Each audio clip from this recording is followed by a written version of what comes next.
You are listening to an American Free Press podcast. Joining me on the line is Parmenio Armando Iglesias from San Antonio, Texas. Parmenio, thanks for joining us today. Oh, yeah, you're welcome. You're very welcome, sir.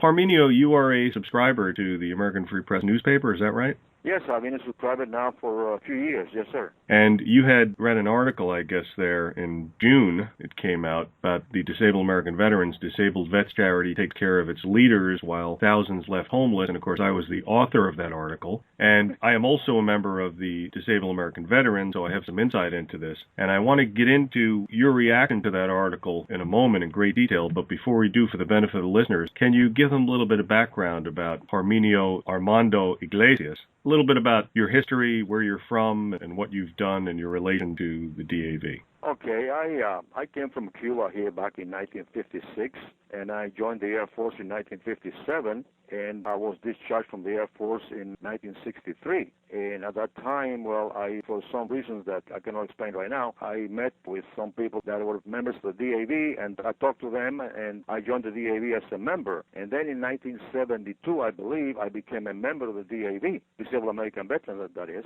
And how old were you when you came over from Cuba?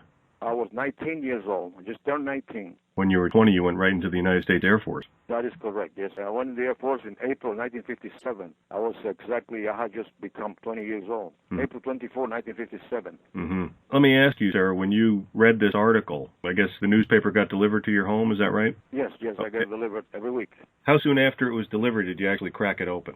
Oh, I usually I read it the same night. I sit in there and I read it the same day. Completely, from cover to cover. And when you got to that article, just give the listeners a little idea of your reaction to it. Well, I read the article very carefully. I read it again. I said, oh, my goodness. I said, look at this. I told my wife about it, explained to her. I said, look, here I am. I've been sending for the past 40, 50 years, who knows, money to the DAV, to the Disabled American Veterans as donations. And now to find out that somebody there who's sitting on the desk, at the desk for doing practically nothing, I believe, they call him president or CEO or whatever, gets about over $350,000 a year. And I felt this is not fair. I mean, where's my money? I wish I could send my money back. Now, that was my reaction, and I got very upset about it.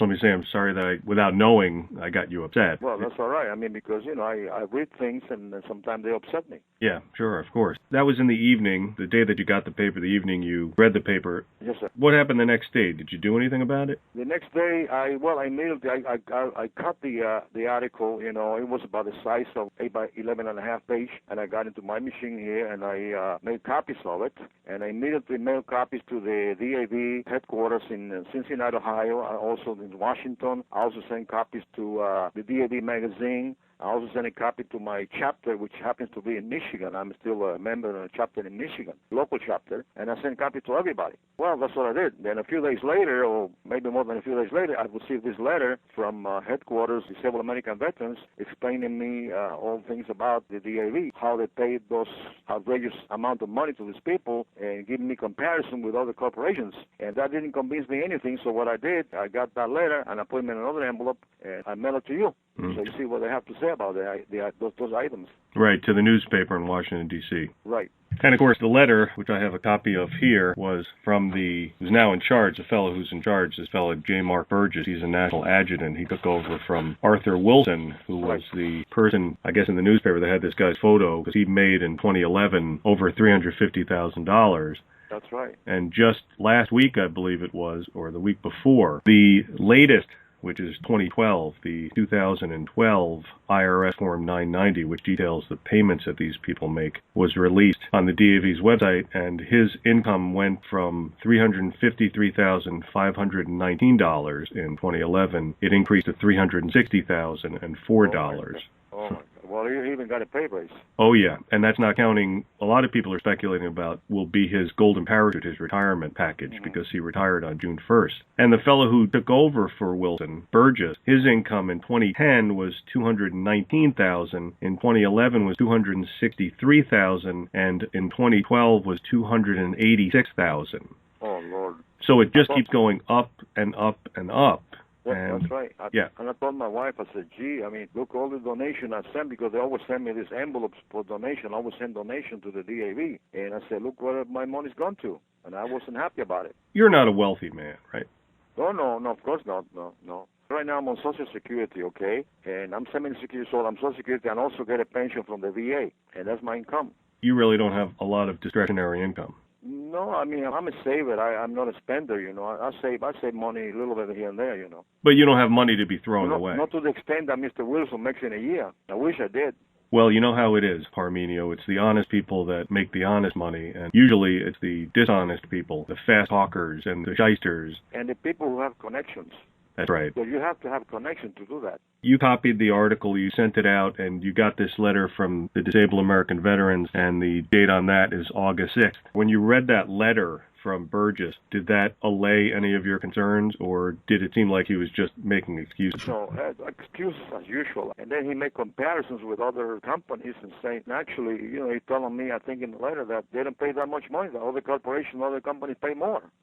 Could you imagine? And I said, this is a joke, because of course the guy from General Motors, Ford Motor Company, make more than he does, probably, I don't know for sure, but I know that people like our past vice president, what was his name, Bush vice president. You mean Cheney? Cheney, when he quit to become vice president, I read somewhere that they had given him a bonus of $34 million. I said, well, certainly Mr. Cheney makes more money than he does.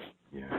There's really not too many people in the United States who make more money than the elite over at the Disabled American Veterans. I guess being the heads of a charity, a nonprofit charity, where the money is supposed to be going to the veterans in need, I guess that's something that really angered you, right? It did, because I had no idea, never did. All the years that I've been involved with the DAV, I never had any idea how much money these people were paid. I had no idea whatsoever until I read the article. Are you aware of how many veterans are homeless right now on the streets? Oh, yes, I see it, because I see him in San Antonio. Sometimes I stop at a corner of the traffic light, and here comes one, veteran, I'm homeless, I need food and so forth. They ask me there all the time when I go here on the highway, on the Highway 410 right here. Mm-hmm. Yeah. They're outside, they're saying I'm a veteran and, I'm homeless.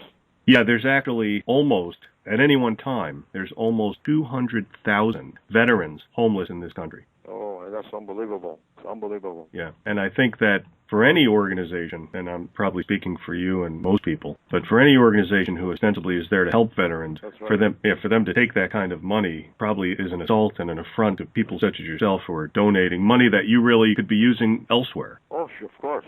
Like I said, look how many years you go back to, and I believe I joined the DAV back in... I think it's at 72, right? Yeah, but in 72 I became a life member. I used to go on a year-to-year basis. I see. And then in 72 I became a life member, and I've been a life member ever since, and I get those envelopes all the time, about 2, 3, or 4 times a year asking for money, and I send in my donation because, I say, well, the DAV, Yeah, those days are done. Did you talk to any of your veteran friends about this? I talked to just one, okay, because I really don't have that many friends here, and they weren't interested at all. They had no interest about it whatsoever. In fact, they don't even know what I'm talking about. Yeah, that's common. Where do you sit now as far as the Disabled American Veterans?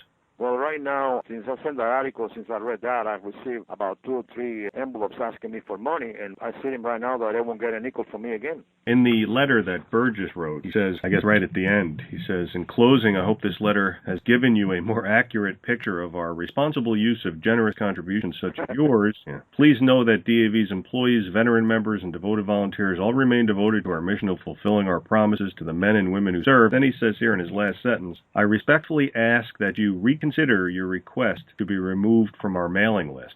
Did you ask him? I probably did. I don't recall, but I probably did. They didn't honor that, obviously, because they're still sending. I guess not. No, I guess not. I'm sure if he says that, I'm going to give him the benefit of the doubt, and I probably did that. I'm not going to deny it. I'm not going to admit it. You will neither confirm nor deny. I'll tell you, the truth, I can't remember. Right. I sent a copy to my DAV in Michigan. To be honest, I write so many letters and things that sometimes I can't remember. Did the Michigan chapter? No. They didn't reply? No. The only reply I had was that one. Mm-hmm. I sent it to Washington, I sent it to Cincinnati, I sent it to Michigan, and I sent a copy to the DAV magazine itself, which is in Cold Spring, Kentucky, I believe, somewhere. Yeah, that's where their headquarters are. And that's the only reply I received. Mm-hmm. And this matter for you right now is over, it's dead, right? I did what I did. I sent copies to what I thought they should send in copies to let them know that the people are taking notice, and they wrote back to me, and I don't know what else can I do about it. If you could speak with the fellow who wrote to the letter, this guy Burgess, who last year took home almost $300,000, if you could say anything to him, what would it be?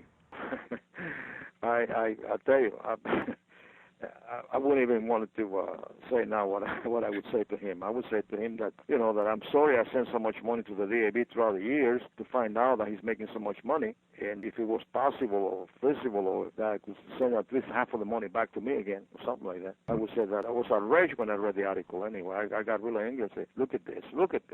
That was my reaction. But I'll tell you, in all fairness, I'm going to say something, okay, about the DAV. When I became a member, I met a man by the last name of Cuervo, Cuervo. I forgot his first name. Mm-hmm. That was a very nice fellow. And he was from Washington, D.C. He was in Orlando, Florida, for some reason, some convention or whatever. And I can even tell you how I met him. I just met him. And then I told the man, I said that I had just been a member of the AV recently and so forth. And I told him about my case that I had in the Air Force. And he became very angry. He says, I'm going to help you. I'm going back to Washington. I want you to send me copies of those papers, okay, because what they did to you was very wrong. And we don't want to allow that. And believe me, at that time, we're talking about 1969, 70, 71, 72, around that time, they helped me out.